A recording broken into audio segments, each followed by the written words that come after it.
Hello, and welcome to today's webinar, Identity Fraud Prevention for Government Agencies webinar program, brought to you by i360gov and LexisNexis. I'm John Morton, publisher at i360gov, and I'll be your moderator for today's event. We have two outstanding speakers today that include Frank W. Abagnale, identity fraud expert and author of Catch Me If You Can, and Andy Buchholz, Vice President of Market Planning for LexisNexis Risk Solutions. Before we get started, I'd like to go over a few quick housekeeping items. At any time during the next hour, if you'd like to submit a question, just look for the Ask a Question button in the console. The presenters will field your questions at the end of the presentations. If you have any technical difficulties during the webinar, click on the Help button located below the slide window. You can also try refreshing your screen by pressing the F5 button on your PC or Command R on your Mac. And then finally, in the next couple of days, we will be emailing you a link to the archived version of this webinar so that you can view it again, or you can share it with a colleague. So today we are very pleased to welcome Mr. Frank W. Abagnale. Mr. Abagnale is one of the world's most respected authorities on identity theft, forgery, embezzlement, and secure documents. For over 35 years, he has worked with, advised, and consulted with hundreds of financial institutions, corporations, and government agencies around the world. Mr. Abagnale's rare blend of knowledge and expertise began more than 40 years ago when he was known as one of the world's most famous confidence men. This was depicted most graphically in his best-selling book, Catch Me If You Can, a film of which was also made, directed by Steven Spielberg, with Leonardo DiCaprio and Tom Hanks. A Broadway musical of the same title was also created and in April 2011 opened on Broadway. It has since been nominated for 4 Tony Awards, including Best Musical.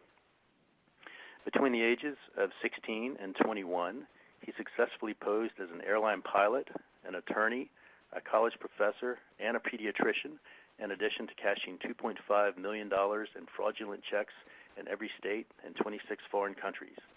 Apprehended by the French police when he was 21 years old, he served time in the French, Swedish, and U.S. prison systems. After 5 years, he was released on the condition that he would help the federal government without remuneration by teaching and assisting federal law enforcement agencies. Mr. Abagnale has now been associated with the FBI for over 35 years. More than 14,000 financial institutions, corporations, and law enforcement agencies use his fraud prevention programs. In 1988, he was selected as a distinguished member of Pinnacle 400 by CNN Financial News, a select group of 400 people chosen on the basis of great accomplishment and success in their fields. In 2004, Mr. Abagnale was selected as a spokesperson for the National Association of Insurance Commissioners and the National Cybersecurity Alliance. He has also written numerous articles and books, including The Art of the Steal, The Real You Guide to Identity Theft, and Stealing Your Life. So welcome, Frank. Well, glad to be here, and welcome all of the audience. Thank you very much for taking the time out of your busy schedule to be with us today.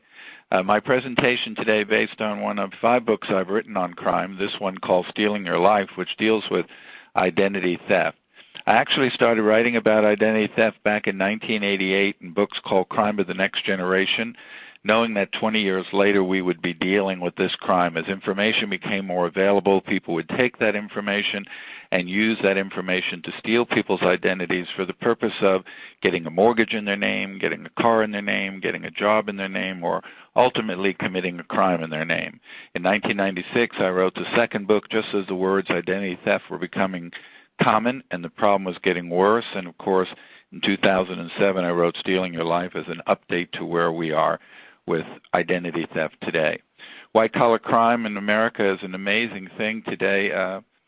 Those statistics are about $994 billion that we lose every year from white-collar related crimes. This is just white-collar crimes. This has nothing to do with burglary, robbery, theft of property, drugs, narcotics, or violent crime. This is strictly white-collar crime, and of course, ultimately, it is the American consumer who picks up the tab through increased prices in goods and fees and services and taxes and et cetera. So no matter what we do and what walk of life we do it, we should be very concerned with that number, which continues to rise. In most of my career, I've dealt with crimes against financial institutions and corporations, and in recent years, the government. And I'm very concerned about the dollar amounts that I see as the government is becoming more and more of a target for identity thieves and criminals as a whole. I know that many of you are aware today about some of the statistics and numbers that are just overwhelming. Medicare and Medicaid paid out over $100 billion last year in fraudulent claims. That's 10% of both programs' budgets combined. That's an amazing amount of money, not million, but $1 billion. Today we have groups like food stamp fraud that are $3 billion in 2013. You know, the IRS paid out $5.2 billion in fraudulent tax refunds. Unemployment fraud was $7.7 billion in improper unemployment benefits in 2013. And, of course, the IRS says about $16 billion was paid out in significant improper payments during the Earned Income Tax Credit Program, or EITC. Now, I'm not here to criticize any government or any government agency. Fraud is fraud, and it happens to everyone. It happens in much bigger dollar amounts because the government deals in such bigger dollar amounts. But I have seen a trend for criminals to realize that's where the money is. So the government and government agencies, both federal, county, and state, have become the target of criminals because they realize this is where the money is. And I understand, believe me, and I sympathize with a lot of these agencies that have to deal with budgetary problems, and they have to deal with Congress and rules and regulations they have to follow, and they're doing their best to deal with this problem. But it is best to start off knowing how big a problem it is. And when I look at this, as I've looked at all crime during my career, is I ask myself, where does this money go? So if a doctor takes Medicare or Medicaid and cheats them out of $33 million, what does the doctor do with $33 million? You can't put it in a bank account. So what happens to that money? And when we deal with these billions and billions of dollars, where does that money go? In all my career, I've followed this money, and when you realize where it goes and you find out it goes to human trafficking, it goes to prostitution, it goes to drug use, it goes for criminal behavior and child and sexual predators and people like that. We are next taking taxpayers' money, giving it to the criminal, and the criminals turn around and giving that money to use for other crimes and some very horrible crimes. So anything we can do to cut this number down, whether it be 20%, 25%, 50%, puts the money back into the Treasury, and that money can be used for feeding people who are homeless, for taking better housing, for building better schools. So that's why that concerns me, and that's why I work at trying to do anything to actually bring that number down just a little bit. And so that's why we're all here today, to understand what's going on and see how we can help solve that problem.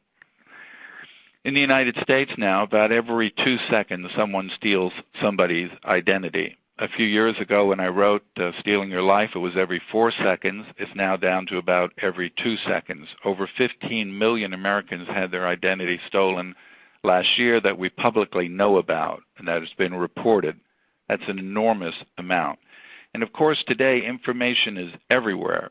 And so consequently, every day we pick up the newspaper, there's another breach. And there's a breach from Target, TJ Maxx, Home Depot, JP Morgan Chase, Lexus, DSW Shoes, Bank of America, Ralph Lauren. Every breach that I've ever encountered occurs because someone inside that company did something they weren't supposed to do. It wasn't because the hacker was brilliant and was able to get through all the technology and the firewalls of that company or agency. It's because somebody inside that company did something they weren't supposed to do, and that's why that breach occurred. They took home a laptop they shouldn't have taken home. They read an email they shouldn't have read. They went online and looked at something they shouldn't have looked at, and that has caused that breach to occur. Now, what does trouble me, for example, we heard a few weeks ago that Home Depot had a breach. Home Depot said that some credit card information had been stolen and some data. Now, they never tell you the data. And to be honest with you, I'm not really concerned that credit cards or debit card numbers have been stolen because the consumer is protected and they're not going to have any liability if their credit card number is taken and someone charges money against their credit card. But I have to believe when the word data is used, we're talking about people's names, Social Security numbers, dates of birth. Because if I'd gone into Home Depot and was going to remodel a kitchen and Home Depot said you can finance that through us at 2%, and I said, oh, I want to do that, then they entered into their register all that information for my credit report. So they were going in to get a check my credit. They were going to have to ask me for my Social Security number, my date of birth, and my information. And that same information is in the same area that anyone would have hacked in or used malware to get. So they never really tell you what the other data is, but that's what concerns me, that data. You know, if I steal a credit card number, I have to get rid of that information right away because it only has a life expectancy for a very short period of time. If I'm going to clone a card or make up cards, I have to get rid of that information quickly. But if I steal your name, your Social Security number, or your date of birth, I'm going to warehouse that information. I'm not going to get rid of it. I'm going to keep it because the longer I keep it, the more valuable it becomes.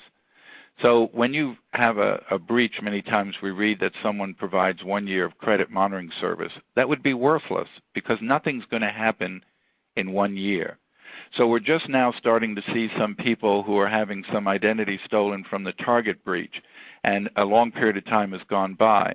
They're going to hold that information. They're going to warehouse that information because they can keep that information for a long time, and the truth is the longer they keep it, the more valuable it's become. So far in the United States, we've had about 867 million electronic records that have been hacked into since 2013. So we can just about say that everyone listening today has had their identity already stolen, as has anybody in the United States. Your identity's gone. It's already been stolen. Somebody has it. So the question is more about how do I protect myself and my family, as well as the agencies I work for, from having this information misused. I'm also very concerned today to see how many identities are being stolen of children. In a study done by Carnegie Mellon in 2012, they went across the country and interviewed 40,000 children that they randomly picked from all walks of life, just to ask those children or their parents if they'd been a victim of identity theft, and about 10% of those children had been a victim, and you can see the age bracket breakdown. The truth is this: if you ask an identity thief which he would prefer, the identity of a person that has a great deal of money and a great deal of assets, or the identity of a 14-year-old child, they will always tell you, I prefer the 14-year-old child, because the 14-year-old child has no credit and probably is not likely to seek credit for a long period of time. So if I can become that child, I can become that child for a long period of time. When I was growing up, you didn't get a Social Security number until you got a job, so you were probably 16, 17 years old. And when you got that Social Security number, only 3 people in the world knew that number: your employer, you, and the federal government. Today, you get a Social Security number at birth, and so stealing a child's Social Security number at a young age, you can become that child for a very long time before their parents are aware the identity has been stolen, and certainly before the child is ever aware that that identity was ever stolen. Identity theft is not a new crime. It's been around forever because information is everywhere. And back in 1988 and in the late 80s, people were stealing identities, only it took a lot of legwork and a lot of time. So back in those times, you would look at for example, in a newspaper, and you would look at Robert Johnson filed bankruptcy 20 years ago, but Mr. Johnson today was made Home Builder of the Year and now owns one of the largest home building companies in America. Well, back in those times, you would go down to the federal bankruptcy court, you would fish out the microfiche and get out his original bankruptcy filing. You'd get a copy of it, and you'd have his wife's signature, his date of birth, her date of birth, his Social Security number, your Social Security number, his Social Security number, and you'd steal their identity. The only difference today is all of that information is available from thousands of miles away. All I have to do is open my laptop and get those public record information. So technology has made it a lot easier to do, and consequently, it has made it a lot easier and also a lot more profitable for criminals. Facebook, I have nothing against Facebook. I can tell you I'm not on Facebook. I don't do Twitter. I'm not on LinkedIn, but obviously there are many people who are. I have no problem with it. But do understand that we had 7.5 million children on Facebook under the age of 13. 5 million of those children under the age of 10 years old. As you know, over 1 million children have had been on Facebook, have been bullied, and many of them have committed suicide without their parents even being aware they were being bullied. There are many technologies out there available to the criminal. For example, there's Creeper Phone that you can download to your computer. If you download it to your PC and your child has a cell phone and they're on Facebook, then I know where your child is every minute of the day. If you're going through the airport and I take your picture on my iPhone and I happen to use a technology called PIT-PAT, P-I-T-T-PAT, P-A-T-T, which was developed by MIT and now owned by Google, if I have that technology, I can take a picture of you and through facial recognition be at your Facebook page in 7.5 seconds. Doesn't matter whether you're German, Chinese, French, or American. If you're on Facebook, I'm going to be at your Facebook page. And if on your Facebook page you happen to tell me where you were born and your date of birth, then I'm 98% to stealing your identity. So it is very important to teach young people using Facebook never to put a straight-on photograph of themselves on Facebook. The more pictures you have of yourself on Facebook, then the more apt that the facial recognition software is going to work better because it collects all of the photos to make that recognition. Number two, of course, you never want to state on your Facebook page where you were born and your date of birth. Otherwise, you're just asking someone to steal your identity. And technologies like PIT-PAT get better and better every day. Facial recognition software gets better and better every day. And criminals realize that they can use that technology in a very negative, self-serving way to get information and steal people's identities. When you're on Facebook, do understand that what you say on there, and once you say it, stays on there forever. So what happens is if you're going to apply for a job and your employer checks your Facebook page and there's a picture of you nude on the beach with a bunch of drug paraphernalia all over your body and wine bottles and whiskey bottles, they're probably not going to hire you. If you said at 12 years old you like to build bombs and then you apply to a university for school at 19 years old, they don't know whether you said I like to build bombs at 12 or you like to build them 10 minutes ago. So what you say on Facebook stays on Facebook forever. You may remove it, but it will stay there forever. So you have to teach your children to be very careful about the statements they make, as today more and more employers rely on Facebook to do background checks and to find out information, as they do other things like Google and many other ways of checking up people's information to find out people's background. Every time you get on Facebook and you say, I like, I don't like, I like this, I don't like this, they get about 2.7 billion hits every day, and they take those hits and record them.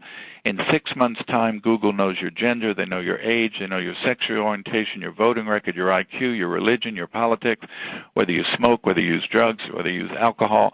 So today we give so much information away. Many times we don't realize we're giving it away, but we give away so much information and people know so much about us that when it comes time to steal someone's identity, it is not a very difficult thing to do. We do still deal with a lot of chat rooms, and of course chat rooms sell information, and every day that information goes up on the screen, and information such as credit card numbers, CVN, that's a security code on the back of your credit card, bank account numbers, security questions, mother's maiden names, dates of birth, Social Security numbers, driver's license numbers. All these things are sold on these chat rooms. They sell for anywhere from $10 to $20 a line item, and they put together profiles of individuals and get that information. And these chat rooms are still active today as they were 5 or 6 years ago, and they come from all over the world, and people are constantly selling information because personal information has great value. A few years ago when I wrote Stealing Your Life, I had a reporter who did the review on my book, and he said in my book I had quoted that I could steal anyone in America's identity in less than 15 seconds. He said, do you live by that quote? I said, yes. Well, I brought you 4 names, and I'd like to see if you could steal their identity. And he gave me Porter Goss, director of the CIA, Colin Powell, Stuart Verde from Homeland Security, John McCain. He said, I picked these 4 names because you said in your book you could steal anyone's identity in 15 seconds. And I said, well, this is not a problem. So I picked Porter Goss because 2 weeks earlier he retired his post as director of the CIA. And I simply asked the reporter, if you're Porter Goss, in what state would you most likely live? His response was Virginia. I said, since he retired, where would he most likely retire to? And the response was Florida. So I said, let's just go to the Florida land title records and see if he or his wife has bought any property there. And with the click of a button, up came a bill of sale, of course, his signature, her signature, his date of birth, her date of birth, his Social Security number, her Social Security number. It is that simple, unfortunately. Information is everywhere. Every day there's a new form of identity theft, and of course synthetic identity theft is one of those new forms of identity theft. I'm about to apply to Nordstrom's for a credit card. Someone has provided me your name, your Social Security number, and your date of birth. When I apply on the application online or whether I apply through the mail, the first thing I'm going to do is misspell your name. Even though I have the correct spelling of your long Italian name, I'm going to misspell it by one letter on purpose. And when it asks me for your Social Security number, even though I have your actual Social Security number, I am going to change it by one digit. And the reason I do this is I know that when I submit my application to Nordstrom's, they're going to run it through the credit bureau, whether they use Equifax, Experian, TransUnion, whoever they use to process their credit. And when they do, those companies have built tolerance into their system for mistakes, errors, poor penmanship. So the computer says, I don't have a Frank William Abagnale Jr. at this address without an E on the end of Abagnale, but I do have a Frank William Abagnale with an E Jr. at this address bearing this Social Security number. And that creates a secondary file or a synthetic file and allows me to build credit on that file without you ever being aware that I am actually doing that. And eventually, of course, I will default, and eventually they come back looking for that individual. There are hundreds of websites. You could do classes on it for 3 days, but a friend of yours calls you and tells you they just bought their new house in Seattle. They were going to go out and take pictures of it, but it was raining and they'll do it tomorrow. You say, not a problem, I'm on my computer. So you go to Zabra Search. The computer takes you to their house. You can go inside and look at their house, at all the rooms in their house. You can ask them how much they paid for it, and then you can verify that online to see what they paid for it. You might check your own house and see what you pay in property tax and click over to your neighbor's house and see what they pay on property tax. The amazing amount of websites that are available with information, and they all have competitors, in their case Zillow.com. There's a website, FamilySearch.org. It's said to be the third largest database in the world. It's owned by the Mormons in Salt Lake City. And while they have all good intentions with this website, criminals love good intentions. So when you go to the site, there is a button off the home page marked Family Death Benefits. If you click that and you type in the name of someone that's died in the last few days or the last 200 years, and click Enter, up will come that person's name, their Social Security number, their date of birth, their date of death, and the last 5 addresses they lived at. I did that and used my father's name. He died in 1972. Up came his name, Social Security number, date of birth, were 5 last addresses he lived at, but I was already locked on Abagnale, so I was able to scroll down to all the Abagnales, aunts, uncles, cousins, click on their name, and get that same information. Their competitor today is a company called Roots Web. Today there's a company called DocuSearch.com, been on the web about 15 years. You provide them a name and address, they provide you a Social Security number. You provide them a Social Security number, they provide you the name of that individual on that Social Security number. They charge $49. Today NetDetective.com says that they can tell you information on anybody about anything. So if you're hiring someone and doing a quick background check, you can go to them and pay their service fee and have them do a background check and give you all the information about an individual, Social Security number, date of birth, etc. So a criminal today can simply invest a small amount of money and do all of this online without having to have to do the legwork to go into all of these sites. All of this information is in public domain. I get very frustrated sometimes with the government. As you know, for years the IRS would put on the back a mailing label of your 1040, your address, to mail the 1040 to you, but above your address was your Social Security number. It took a long time to convince them that that was not a wise thing to do, and they, of course, eventually removed the Social Security number from the mailing label. I've been after Selective Service for a few years now because all of us that have sons, and I have 3, when they reach their 18th birthday, they receive this postcard from the government. This requires them to register with the federal government in case they bring back the draft. It is, in fact, a postcard, so it originally came out just like you see it here. The child perfed off the card, put in their date of birth, their Social Security number, their name and address, signed it, and then dropped it in the mail just like you see it. Anyone who saw the card could simply write the information down on the postum and sell that information. I brought this to their attention. They went back and changed the card. When they came out with the next edition, down in the very bottom left-hand corner in very small, tiny, tiny print that you would put for a copyright type of type style, they printed that we suggest you put this in an envelope. That wasn't very good, so they've gone back now and put it into a card that comes to you with a staple in it. You pull the staple out, you fill it out, and then you pull off the tape, and then you glue that one end, but anyone who gets it could simply just open it accordion style and get the information. Why it is not sent back in a secure envelope, I do not understand. Now, what bothers me is this is the federal government, whether it's a federal government or a state government, a city government, the government needs to take the lead. The government needs to say this is the right way to do it, and this is how you should do it, so that people follow the government's lead. And that's not happening, and that's very frustrating because I like to see the government out front of all of these things, giving the people the right advice and doing it the right way so that companies and smaller businesses follow the right procedure to do this. When you ask a lot of identity thieves today, where do you get a great deal of your information? Of course, they're the first to tell you they get it from the copier, because since 2002, digital copies are required to have a hard drive in them. Most people don't know there's a hard drive in them, so when they get rid of the copier, they never take a moment to remove the hard drive. But criminals will go back in, take the hard drive out, plug it into a PC, and everything you ever copied on that machine comes out on that printer.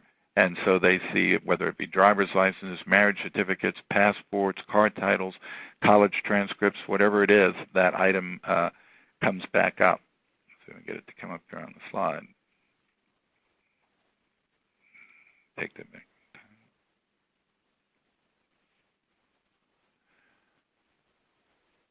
Excuse me, as we advanced here, a couple quick slides so you didn't miss out on that. There you go. Comes out on those as copies. So I always remind people, when you get rid of those copiers, you can make sure the hard drive is removed from the machine, or you have encrypted the hard drive, because they are just refurbished and then they are sold, and the people who buy them are usually identity thieves who are buying them solely to get the hard drive out of that copier.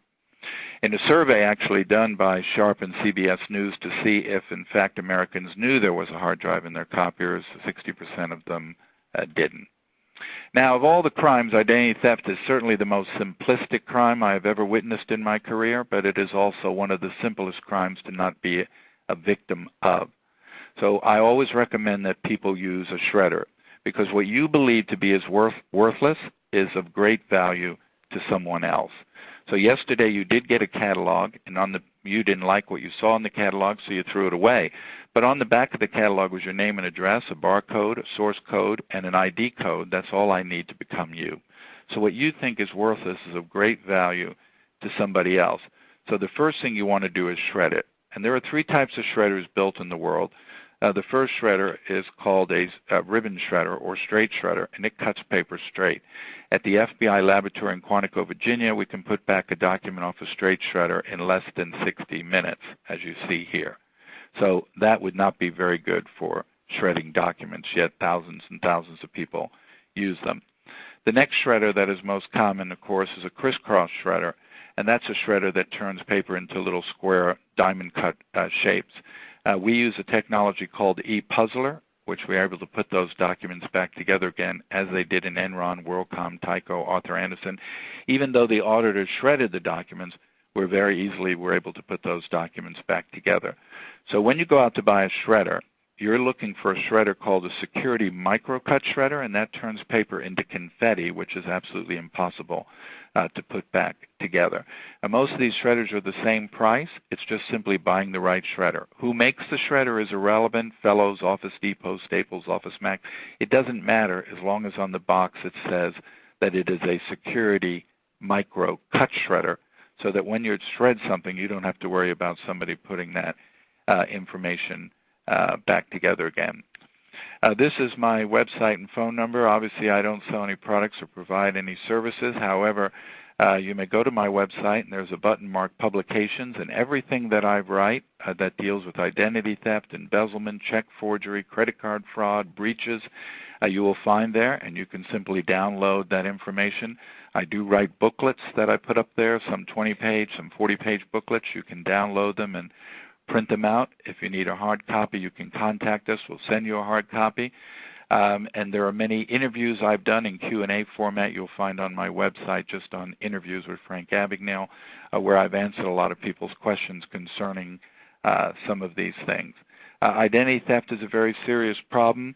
As governments, we need to be very concerned about it. We need to do our best to be proactive, not reactive, and can protect the citizens and the people we represent by trying to bring some of these losses down from the amazing dollar amounts that they are today. It's been my pleasure spending the afternoon with you. I'm going to turn it over now.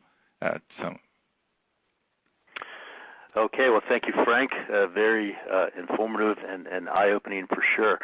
Our next speaker is Mr. Andy Buchholz. Mr. Buchholz is the Vice President of Market Planning for LexisNexis Risk Solutions, where he is responsible for the strategy and product development for identity-based solutions within the LexisNexis Government Division. In this capacity, he helps federal, state, and local governments stop fraud and recover revenue by leveraging the availability of public records data. Buchholz has held multiple leadership roles during his 5-year tenure at LexisNexis. Prior to joining LexisNexis, he founded G2 Tactics, Inc., a startup that built the first portable mobile license plate reader. He is a recognized expert and frequent speaker in the field of data aggregation technology as it is used to uncover fraud, an area in which he holds several patents. Buchholz holds a Bachelor of Science in Business Administration degree from the Citadel, the Military College of South Carolina, and has secured several patents in the field of data gathering and data mining technology. He also brings a strong law enforcement background to LexisNexis, having served previously as a police officer for the city of Alexandria, Virginia, and has authorized the published book Police Equipment. So welcome, Mr. Buchholz. Hey, thanks for having me. I really appreciate it. Now, from listening to Frank's opening 30 minutes, this is a really serious and depressing topic, and I'm unfortunately going to add on to that, but at the end of this, there is a solution to this. There are a number of things that you can do, especially since you guys that are on the phone are leaders in your space and can take this information back and hopefully help stop this crime. So let me get into this. I'm going to be talking about identity theft for government benefits and payments. This is the fastest growing, largest crime right now. It is also the largest unreported crime. So let me define that.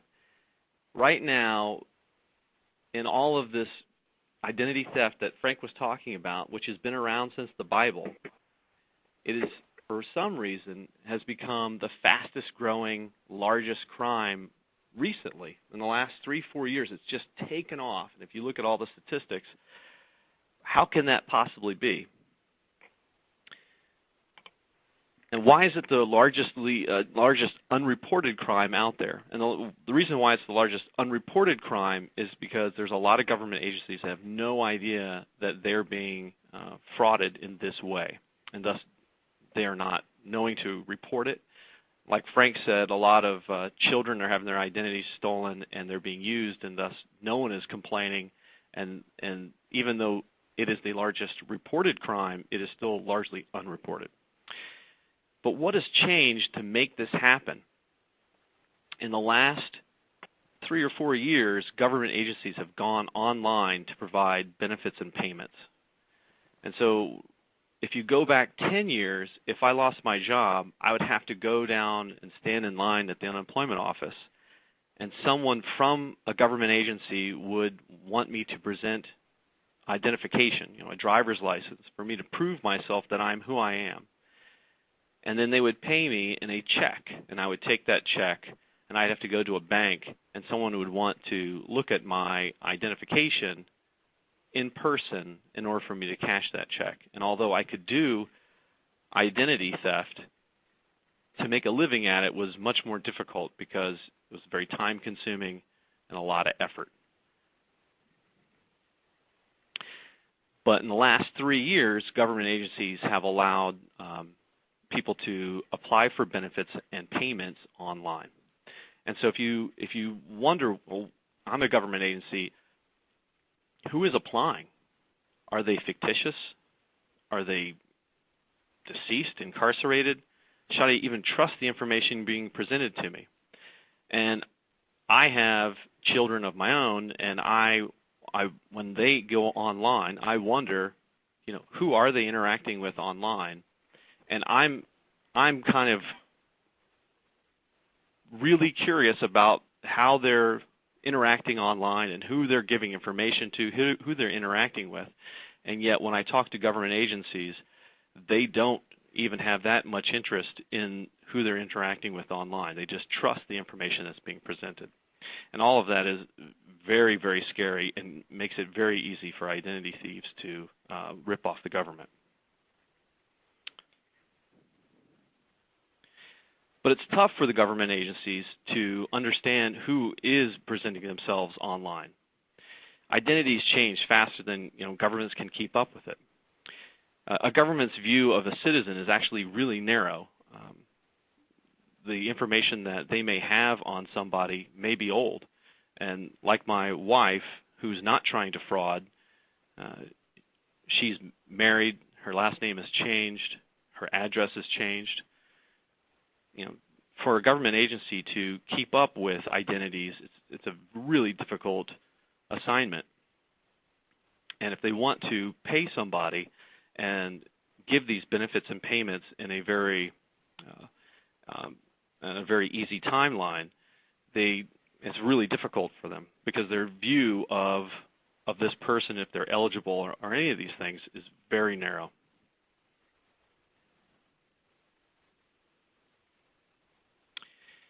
So two things happened that changed in technology that allowed identity theft to just go rampant. One is government agencies went online to allow people to apply for benefits and payments. And the second is that they started to pay them in this anonymous fashion as well. They started to pay them in debit cards or electronic payments. These two things allowed the whole crime to be anonymous. So now I don't have to stand in line at the unemployment agency. I can just apply online.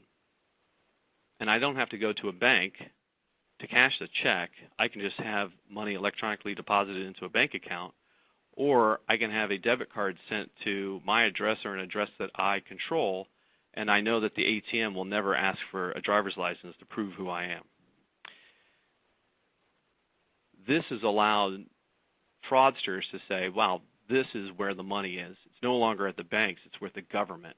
And I can just watch cartoons at home and apply for benefits and payments, and this is the easiest money around. Now the problem is they need more identities. So they're going to go to where identities are. They're going to hack. And so right now hacking has gone absolutely crazy in the last 10 years. If you look at it, I'll just read this to you here. I usually don't like to read bullets to you. But hackers have exposed the personal information of 110 million Americans, roughly half of the nation's adults, in the last 12 months alone. And since 2004, it's estimated that 850 million identities have been compromised through hacking.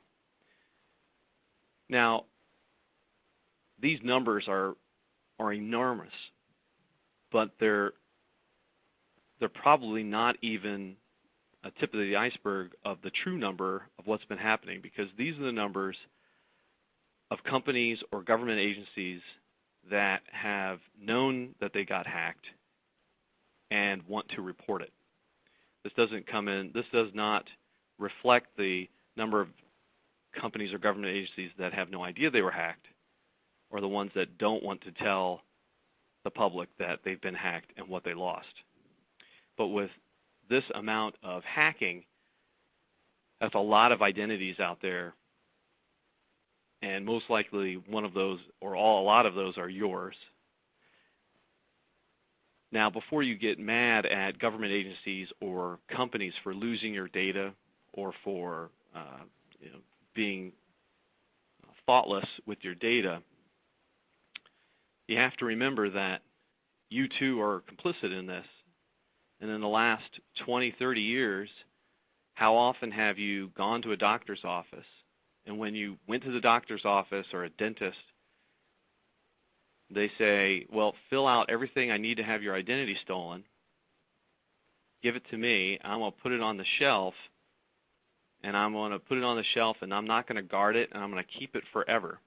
And everybody here in the office, whether a disgruntled employee or not, forever will have access to your identity up on the shelf. Even at night, the cleaning crew will have access to your identity. How often have you applied for a job, applied for a rental application?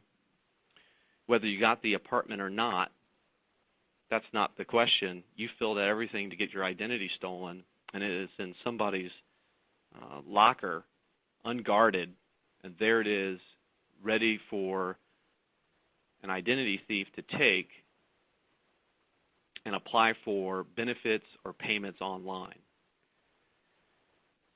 And so you may not even know to complain because someone may have stolen your identity from Virginia, where you happen to have lived, and that's where you went to see the doctor, and they're now in states out west applying for food stamps or unemployment benefits or tax refunds.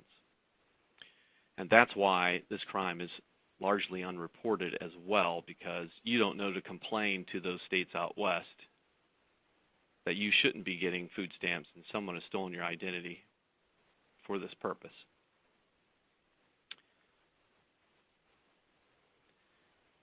So that's why at LexisNexis we say that your identity has really already been compromised.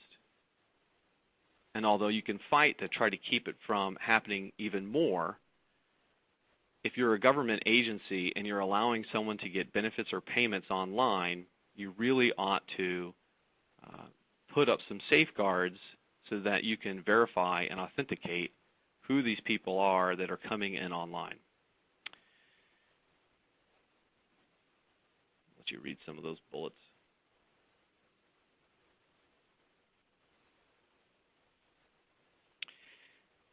And I like to use this one because it's the most recent case that's in the news when the healthcare portal was put up. The Government Accountability Office just went and entered in fake names and fake identities. And because there's no verification and authentication in place, which is going to be a reflection of the vast majority of government agencies for any of these other benefits and payment programs, they took the information, treated it as true, and started to process these people for benefits. And if you have the same safeguards as this healthcare website, then you are also in the same boat as they are. Now there is a solution.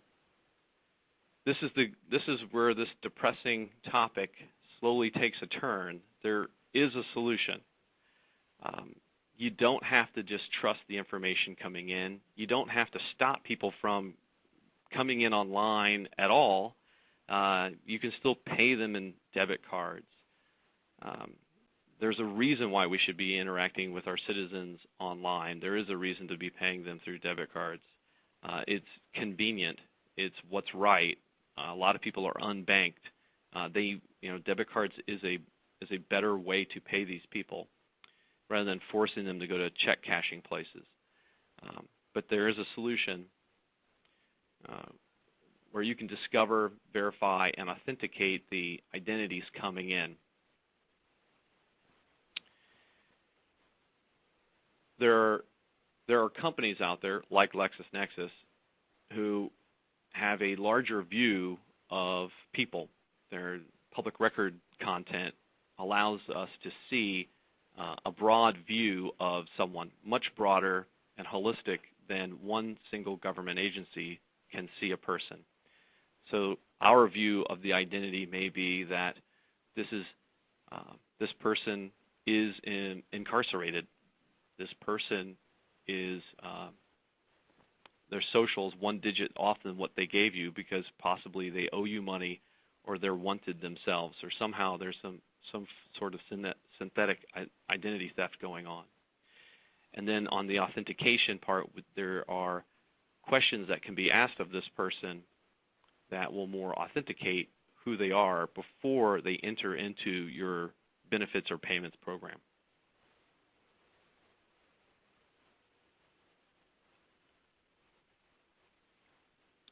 Oops, I did like Frank and I hit the button twice. Sorry. So I'm going to go into, I only have another couple minutes and I'm going to go pretty quickly at this point. There's one agency that I'm going to highlight, but we have done this for unemployment benefits, for tax refunds. We've done this for federal agencies. But I'm going to highlight what we did for the Florida Department of Children and Families. What they were doing before we showed up was if people came in and asked for instance, food stamps, they would treat it as the information presented as true, and they would proceed with payment program.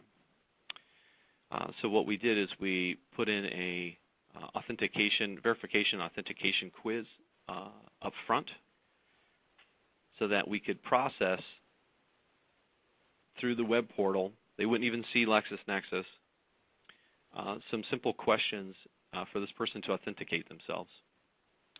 And what we found was there was a lot of fraudsters that had been trying to get in, and they expect to save $60 million in the first year of implementation doing this, where they stopped the fraud, there's staff efficiencies, there's cost avoidance. They alerted on deceased people that were trying to had their identity stolen to get in, incarcerated people trying to get in. And yet the people that were going in for those benefits, the true people, were not inconvenienced in a way where they were deterred from getting these benefits that they deserve. So let me go. I'm going to cut through this. This is the way we verify an identity, where we can help you understand if the address is verified or not, whether this person is a high risk, whether all the information being presented actually matches a true identity.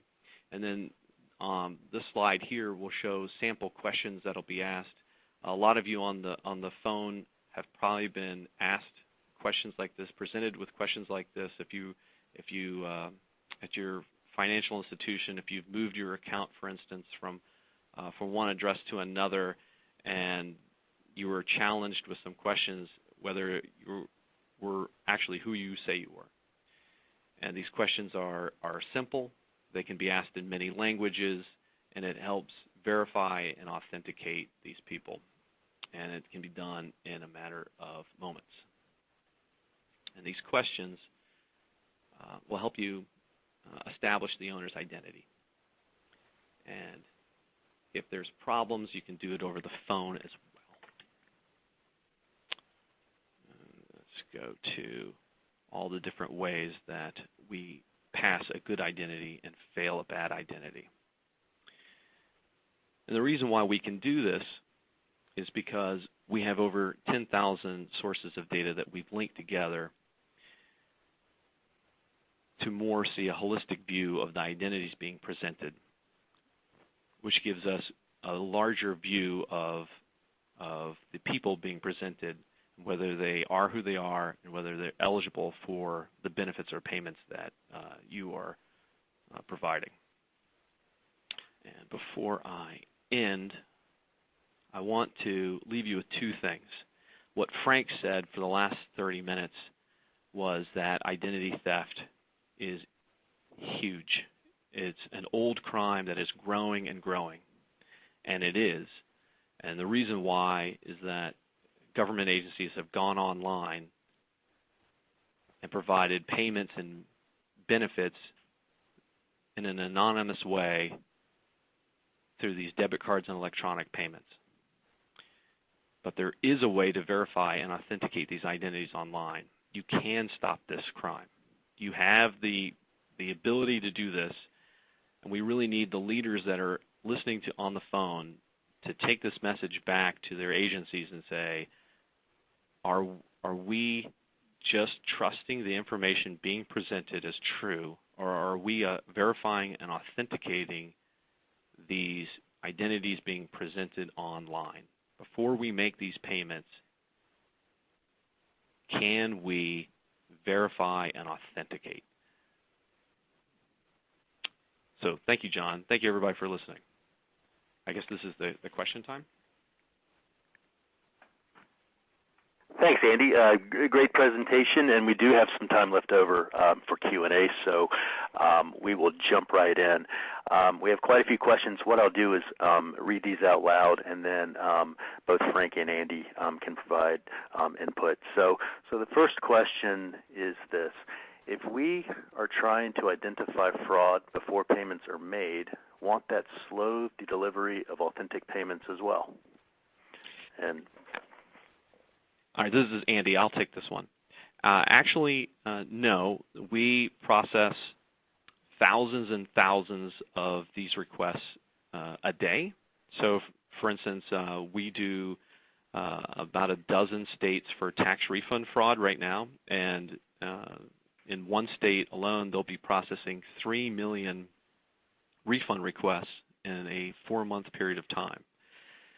And every day when the refund requests are sent, they send them to us, and then we process it back to them, which ones are suspicious, which ones are not, which ones should get a quiz.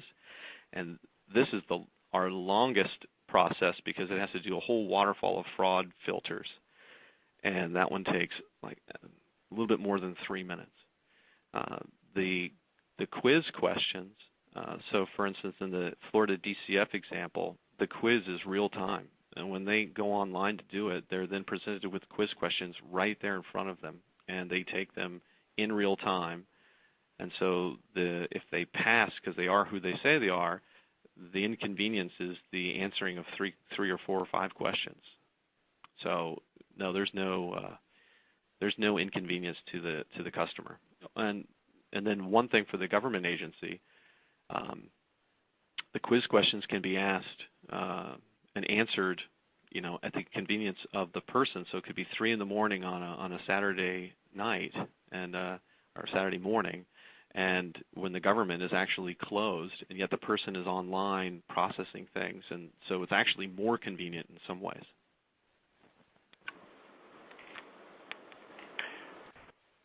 Okay, great. Let's go right to the next question, and that is thumbprint authentication an effective, feasible security measure, or is it cost prohibitive? This is Frank. A thumbprint is great in a controlled environment, but you may have read a couple of days ago that some students had already beat the Apple iPhone fingerprint to authenticate the person who was getting online on their iPhone or opening their iPhone up. There are many ways to do that. People leave fingerprints on glass. You can then take that and take a picture of that fingerprint and reconstruct the fingerprint. So in a controlled environment, like entering a building or somewhere where there is someone there and they're taking your print, it's very effective. But in an uncontrolled situation, fingerprints are not really good for opening a laptop or opening an iPhone or something like that, because there are too many ways in an uncontrolled environment to someone to replicate someone else's fingerprint and use that. Okay, thanks. The next question is, good information. What year did Florida implement the protections, and are they the only Florida department using the product? Florida DCF implemented for this year. That's why it's an estimate for $60 million. At this point, they've only stopped $32 million, and that was a couple months ago. So they should, at the end of the year, be about at $60 million. Their Florida Department of Employment, their Florida Employment Office, the DEO, which is for the Department of Labor in other states, they've also implemented it for a lot of savings as well. Florida does not have an income tax like other states, so they don't have the same tax refund fraud problems. And we're looking at a number of other Florida agencies, but those are the two that have started it. Okay. And what are some of the safeguards to verify the person on the other end? Safeguards. Well, let me explain how it works. So because I don't fully understand the safeguard question, but maybe I can get to the spirit of the question. From our end, from the Lexis end, we're gathering all this information and we're keeping it enormously secure. And only a few government agencies and outside have access to this type of information. So we're safeguarding the data from that end. And when the person comes in, they present, I am, Andy Buchholz with this address and this social and date of birth, for instance. And then it needs to match our information. And even though I have a really uncommon name, there actually are two Andrew John Buchholzes in Virginia. It seems strange, but there are two like that. And so it's very difficult for Virginia, because that's the state I live in, to probably keep us separate. But for us, we have such a broad view and have collected so much information on people, and our link technology has about 80 different patents on it, where we then separate the two pieces of information. So then when I come into the system, it matches for my record. And if I have changed my social, or I'm trying to alter my information, it will not verify with information that's been seen. Hopefully that answered the spirit of the question that was asked. Okay. Thanks, Andy. And then I think we have time for one last question. So let's go with, do your recommended solutions only combat stolen identities, or do they protect against people manipulating their own identity too? Yeah, so we see a lot of people trying to alter their identity for a lot of different reasons. So if I'm wanted, or I owe money to the state, or I owe child support, or any number of different reasons, I do not want to use my true name and social. But I know that, for instance, if I'm on a do not pay list, or for instance, like a tax intercept program, and my tax refund's going to be intercepted, all I need to do is alter my social by a digit. And when I come into the system, I won't match on the list of bad people not to pay. And so I am very encouraged to change my social by a digit, or even more than one digit. I can flip 2 digits, for instance. But I know that the bank will cash the check even if it's 1 digit off, or 2 digits off, or even many digits off. The bank will still cash the check. And so the only agency to fool is the government agency, because the bank will cash it. So what we will present is, there is Andy. That is his name. That is his date of birth. But his social is actually this. And then the government agency can then say, well, with the true social, is that on our bad list? And we stop a lot of fraud that way. Okay, excellent. We unfortunately have run out of time, so I would like to thank Frank and Andy for your excellent presentations. I would also like to remind the audience again that in the next couple of days, we will be emailing you a link to an archived version of this webinar program so that you can review it again or pass it along to a colleague. Thank you very much for attending today, and this concludes the webinar.